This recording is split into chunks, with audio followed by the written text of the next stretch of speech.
কাপের ম্যাচ ছিল কলকাতা যুব ভারতী স্টেডিয়ামে ইস্টবেঙ্গল ও মোহনবাগানের মধ্যে, যা ডার্বি নামে খ্যাত।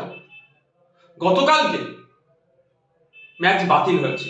সূত্র মারফত জানতে পেরেছিলাম গ্যালারিতে দুই দলের সমর্থকেরা জাস্টিস ফর আরজি কর টেপোতে ভরিয়ে তুলবে, এটাই হয়তো ভয় পেয়ে বাতিল করা হয়েছে।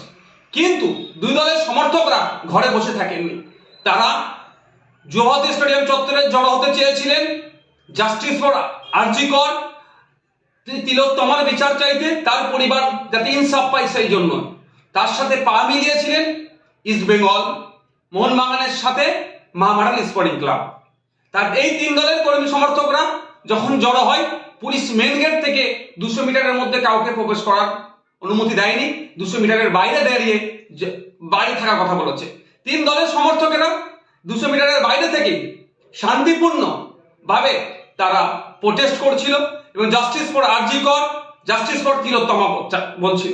কিন্তু পুলিশ নির্বিচারে তাদের উপরে আক্রমণ করে, নারীরাও বাদ যায়নি, টেনে হিঁচড়ে প্রিজন ভ্যানে তাদেরকে তোলা হয়। আমাদের প্রশ্ন, যেখানে মুখ্যমন্ত্রী নিজে জাস্টিস ফর তিলোত্তমা বলছেন, খুনিদেরকে দোষীদের শাস্তি চাইছেন, ফাঁসি চাইছেন, এবার ডেডলাইন করে দিচ্ছেন, সেখানে ভিন্ন দলের সমর্থকেরা, তারা যারা ভিন্ন মানুষেরা যারা তিলোত্তমার হয়ে আওয়াজ করছে, তাদেরকে পুলিশ দিয়ে এরকম ভাবে দমন পীড়ন করা হচ্ছে কেন? আমরা কি ফ্যাসিস্ট রাজ্যে বসবাস করছি, না ফ্যাসিস্ট জমানা দিয়ে চলছি? আমরা জমানার মধ্য দিয়ে যেভাবে দমন পীড়ন করা হচ্ছে, মানুষের বাক স্বাধীনতা কেড়ে দিচ্ছে, মানুষ অন্যায়ের বিরুদ্ধে কথা বললে সেটা পুলিশকে দিয়ে দমন পীড়ন হচ্ছে। যেভাবে কাণ্ডটা আজকে ঘটেছে, তীব্র ধিক্কার নিন্দা জানাচ্ছি। আমরা অপদার্থ, ব্যর্থ পুলিশ মন্ত্রীর ব্যর্থতার দায় স্বীকার করে পদত্যাগের দাবি করছি।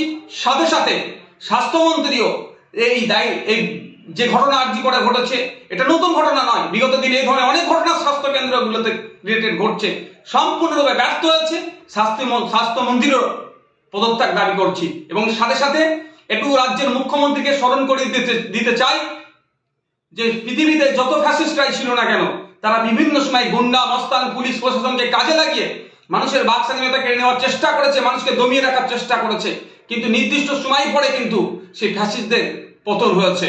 আমরা চাই না পশ্চিমবাংলার মানুষ এই ধরনের কোনো কিছু করুক।